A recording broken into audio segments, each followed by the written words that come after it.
ถึงแผ่นดินอันแสนหักแพงของภาษาลาวผู้อาจหารยังมีสาวสวยงามเหลือเกินเชิญแม่เชิญอายทหารพนักงานทั่วหน้าเชิญมาเวยามสาวเสียงกวางมาเวเบิ่งจับมือจับวันเมื่อหมดยามเข้าในนาเขียวนาคงโบมาบังต้นให้สาลีเขียวตัวนูนปูไอ้กะยกว่าสาวบ้านเฮาจังแม่นเก่งแท้นาเก็บนาก็ได้ไปลำเลียงก็เก่งสาวเสียกว่าจิตใจโปรดใสดังน้ำยวนพวงวิไลเย็นอยู่บางห่มแต่ลมพัดวีวนหน้า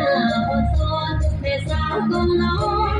เร็วกงน้อย12 มิลลิเมตรรวมทุกเหตุวิชาทหาร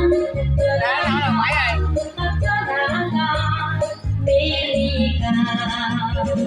โอ้สาวเสียงพวงสาวบ้านเรา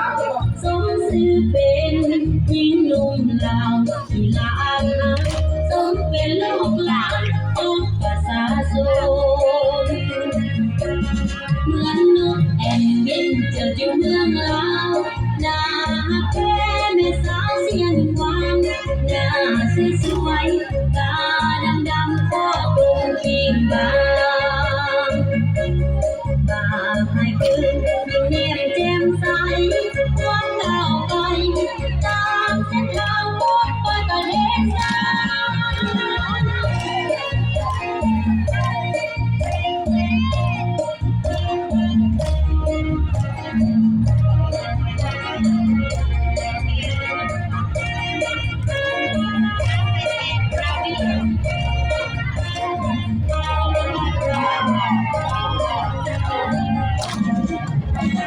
โอ้